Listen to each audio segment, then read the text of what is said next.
பாக்கெட்லேருந்து செலவு பண்ணுறவன் தான் நாட்டை காப்பாற்றுவான். நான் இருக்கிற பணத்தில் எடுத்து பாக்கெட்டில் போட்டு போகிறோம் எப்படி காப்பிடுவான் நான் பார்க்குறேன். ரீச் இருக்குது, 100% ரீச் இருக்குது. பட் ஓட்டை கன்வெர்ட் பண்ணுறது எனக்கு இதான் ஃபர்ஸ்ட் டைம் நம்ம பார்க்க போகிறோம். இந்த ரீச்சு ஓட்டாக போகிறது இந்த வாட்டி எலெக்ஷனில் தான் தெரியும். அது ஒன்றும் தள்ளுபடியே வேண்டாம், எங்களுக்கு இலவாசம் எதுவுமே. இது டிஎம்கே. எனக்கு சாட்டிஸ்ஃபேக்ஷன் இல்லை. என்ன ரீசன் சாட்டிஸ்ஃபேக்ஷன் இல்லை? எதுவுமே நான் ஆட்டோ ஓட்டுறேன்.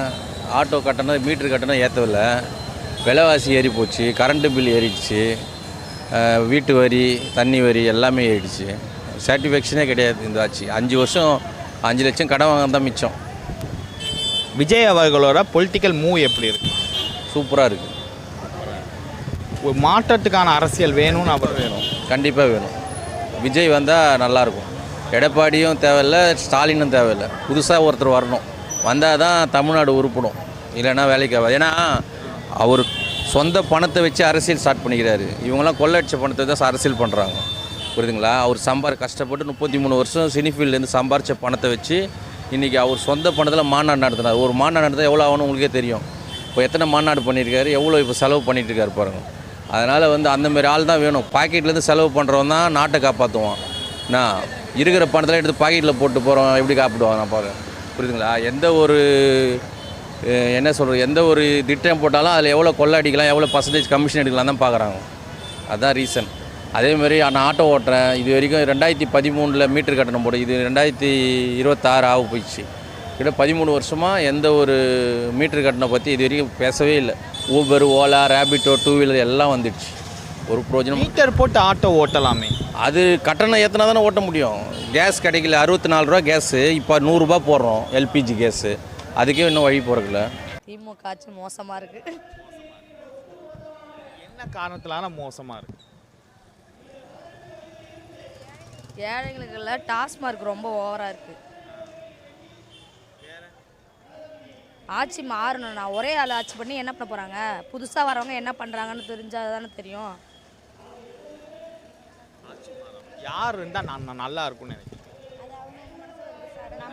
அவங்கவுங்க மனசில் இருக்கும். நம்ம எப்படி நம்ம சொல்கிறவங்க நல்லவங்க. இப்போ நாங்கள் நல்லவங்கன்னு நீங்கள் நினைக்க முடியுமா? நாங்கள் யார் வந்தாலுமே மக்களுங்களுக்கு விலைவாசி மட்டும் குறைக்கணும். வேற நாங்கள் எதுவுமே இவங்க எதுவுமே முதல்ல எடுங்க சாமி, கையெடுத்து கும்பிட்றோம். அந்த ஓசி பஸ்ஸே வேணாம், வேணாம். ஃப்ரீ பஸ்ஸு வேண்டாம். மனுஷால் அதாவது நல்லபடியாக இருந்து இந்த வரி இல்லாதையோ. இப்போ 100 ரூபாய்க்கு ஒரு பொருள் வாங்கினா 3 ரூபாய் வரி எடுக்கிறாங்கல்ல. நாங்களாம் வீட்டு வேலை செஞ்சு பிழைக்கிறோம். எப்படி கொடுக்க முடியும்? எங்களுக்கு குறைச்சி கொடுக்க வேணாம், எனாமல் தர வேணாம், இலவசம் தர வேணாம். எங்களுக்கு ஒன்று இனிமேல் எங்களை இதில் கொண்டு படிக்க வைக்க வேணாம்.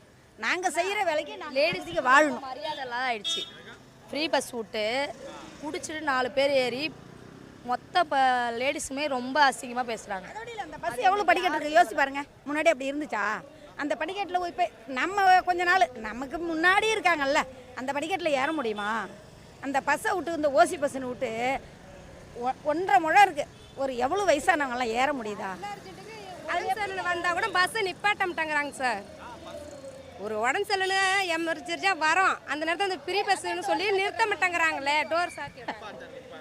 சரி, பாதுகாப்பு எப்படி இருக்குது? பெண்கள் பாதுகாப்புக்கு வரவங்க பார்த்துக்கணும், அவ்வளோதான் எங்களுக்கு. 5 வருஷத்தில் உங்களுக்கு பாதுகாப்பு எப்படி இருக்குது? 5 வருஷம்னா அந்த மனுஷன் என்னைக்கு வந்தாரோ அன்னையில தான் குடியும் கொடுத்தணும் ஆகிடுச்சு. என்னத்த பாதுகாப்பு வந்தது? பயம்தான் இருக்குது. என்னத்த பாதுகாப்பு கொடுத்தாரு? ஆமாம் விஜய் அவர்களோட பேச்சு எப்படி இருக்குது? அவரோட அரசியல் நம்ம கண்டுக்கலைங்க. நம்மளுக்கு அந்த அளவு பேசுறதுலாம் ரைட்டு, சினிமா பிடிக்கும். அதே மாதிரி அவங்க சொல்கிறத கரெக்டாக கடைப்பிடிச்சாங்கன்னா எங்களுக்கு நல்லது தான். எங்களுக்கு அது இது கொடுக்கலாம். நாங்கள் இருந்த மாதிரி இருந்தால் போதுங்க. ஜெயலலிதா அம்மா ஆட்சி மாரி வேணும், அவ்வளோதான். எங்களுக்கு ஒன்றும் தள்ளுபடியே வேண்டாம், எங்களுக்கு இலவாசம் எதுவுமே. 8000 கூப்பன் சொல்கிறாங்க. அது விடுங்க, எங்களுக்கு எதுவுமே வேணாம். நாங்கள் சம்பாதிச்சு எங்களுக்கு குடி இப்போ வந்தால் என்ன பண்ணுவாங்களோ, இப்போ போயிட்டாங்களே எப்படி இந்த காசு இதில் போயிட்டு விடுமே அப்படிங்கிற பயம் இல்லாத ஆட்சி எதிர்பார்க்குறோம், அவ்வளோதான். பர்சனலி எனக்கு பிடிச்சிருக்கு. So I personally like him.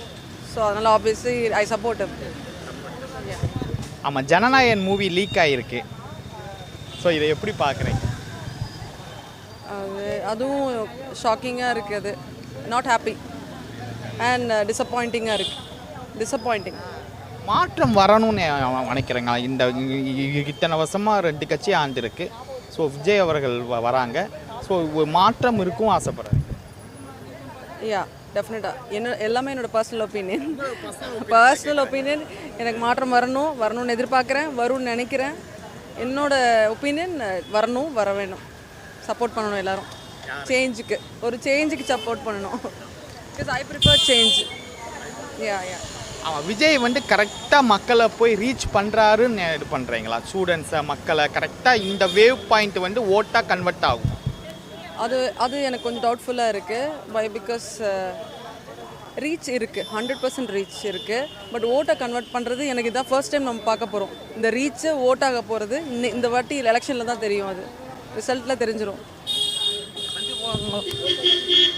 ஆரோக்கியமான விஷயம் நினைக்கிறீங்களா? நம்ம இத்தனை வருஷமாக ஏடிஎம்கே டிஎம்கேக்கு போட்டுட்டு இருக்கிறோம், ஒரு ஐடியாலஜிக்காக போட்டிருக்கோம். இப்போ வரக்கூடிய ஸ்டூடெண்ட்ஸ் எல்லாமே வந்து ஃபேஸ் வேல்யூக்கு ஓட்டு போடுறாங்க. இது ஆரோக்கியமான விஷயம் நினைக்கிறீங்களா? யா இது ரொம்ப ஹெல்த்தி. ஏன்னா என்ன மாதிரி people as well as college ஸ்டூடெண்ட்ஸ்க்கெல்லாம் இப்போ தான் ஓட்டிங் பார்த்து இன்ட்ரெஸ்டே வந்திருக்கு. அதுக்கு விஜய் சார் தான் காரணம். ஸோ இது வந்து வெல்கமிங், ஹாப்பி, எக்ஸைட்டட் இந்த election. Thank you. I like it. மாற்று அரசியல் வேணுமா? ஒரு மாற்றம் வந்தால் நல்லது தான். சம்திங் ஏதோ ஒரு மாற்றம் நல்லது தான்.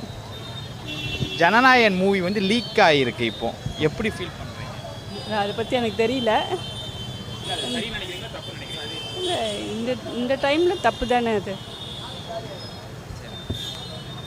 திராவிட ஆட்சி எப்படி இருக்கு? இல்லை, ஆக்சுவலாக எனக்கு கரெக்டாக அரசியல் பற்றி பெருசாக ஐடியா இல்லை. உங்களுடைய வாழ்வியலை எப்படி இருக்கு? இல்லை, சில இதெல்லாம் பார்க்கும்போது சில விஷயங்கள் ஓகேங்கிறது, ஒரு சில விஷயங்கள் ஓகே இல்லாத மாதிரின்னு தோணுது. பட் எல்லாமே ஓகேங்கிற மாதிரி இல்லை, அந்த மாதிரி தான் இருக்குது. பட் ஓகே, ஆவரேஜாக சொல்லலாம். பட் ஆனால் ஒரு புதிய மாற்றங்கள் எதாவது நடந்தால் நல்லா தான் இருக்கும்னு தோணுது. விஜய் அவர்களோட பேச்சு எப்படி இருக்குது? அரசியல் மூவ்மெண்ட் எப்படி இருக்குது? இல்லை, விஜயோட அரசியல் பற்றி தெரில. இப்போ என்னென்னா, அவர் வந்து இப்போ தான் உள்ளே வராரு. இது வரைக்கும் அவருக்கு பேக்ரவுண்டில் எந்த விதமான சப்போர்ட் இருக்காங்கிறது தெரியலை. அவருக்கான கைட் பண்ணுறதுக்கான ஆள் இருக்காங்கிறது கரெக்டாக ஐடியா இல்லை அவருக்கு. பட் மேபி அவர் வந்தாலும் ஏதாவது மாற்றங்கள் நடக்கலாம். ஏதோ ஒரு புது வழியில் ஒரு ஆப்ஷன் கொடுத்தா நாளைக்கு ஏதாவது மூவ்மெண்ட் நடக்கலாமுங்கிறது பார்க்கலாம். விஜய் நினைக்கிறீங்களா? 50% சொல்ல முடியும். ஏன்னா அவர் வந்து இது வரைக்கும் அரசியலில் ரொம்ப இருந்தது பார்த்ததில்ல. இப்போ மற்றவங்களை இப்போ ஏடிஎம்கே பார்த்தோம்னா நமக்கு மேபி தெரியும். பட் 50-50 தான் சொல்ல முடியும். பட் ஏதோ ஒரு ஆப்பர்ச்சுனிட்டி கிடச்சிச்சின்னா மேபி வருதா இல்லைங்கிறத பார்த்தா தான் ஐடென்டிஃபை பண்ண முடியும். தேங்க்யூ. இல்லை, சொல்கிறதுக்கு இருந்தாலும் நல்லா இருந்தது. ஆனால் இப்போதைக்கு நல்லா இல்லை ஆட்சி. இப்போ முதல்ல நல்லா ஸ்டார்டிங்லாம் நல்லா, இப்போ நல்லா இல்லை. என்ன காரணத்தினால நல்லா இல்லை? இப்போ வந்து கஞ்சா அதிகம், பெண்கள் பாதுகாப்பு இல்லை, கஞ்சா ஓவர் ஆயிடுச்சு, மதுக்குள்ள மூணு பாதி அதெல்லாம் இல்லை இப்போ. அதுதான் மெயின் ப்ராப்ளம் இப்போ. அதனால் ஆட்சி மாற்றம் வரும், எல்லாம் விஜய்க்கு திரும்புகிறாங்க. ஆமாம், விஜய் வந்தால் இதை பண்ணணும்னு நினச்சா என்ன பண்ணலாம்? நிறையா மாற்றம் பண்ணணும். அந்த கஞ்சா ஒழிக்கணும், அது மது வழக்கை குறைக்கணும், ஒயின் சப்பாத்து குறைக்கணும், பெண்களுக்கு பாதுகாப்பு மெயினாக கொடுப்பாரு. ஆனால் பாதுகாப்பு கொடுக்கலாம், தப்பு இல்லை.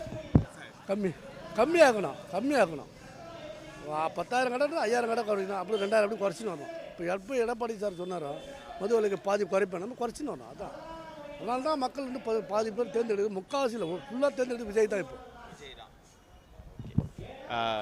அஜய் அவர்களோட பேச்சு எப்படி இருக்கா? அவரோட மக்கள்கிட்ட சந்திக்கக்கூடிய அரசியல் எப்படி இருந்துச்சு? நல்லா இருந்துச்சு. இன்னைக்கு இப்போ வரலாம் நல்லா தான் இருக்குது. நம்ம நடிகர்ன்றது வேறு, அரசியல் வந்த பிறகு பேச்சு நல்லா தான் இருக்குது.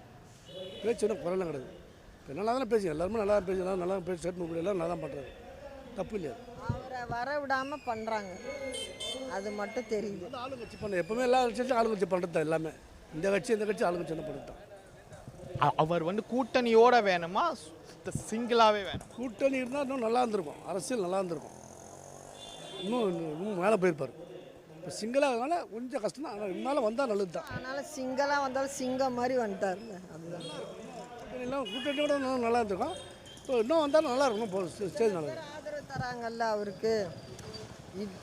இவ்வளோ வருஷம் அரசியல் இல்லாமல் இப்போ வந்ததுக்கே இத்தனை பேர் ஆதரவு தராங்க. இன்னும் அரசியல் இருந்தால் எவ்வளோ ஆதரவு தருவாங்க?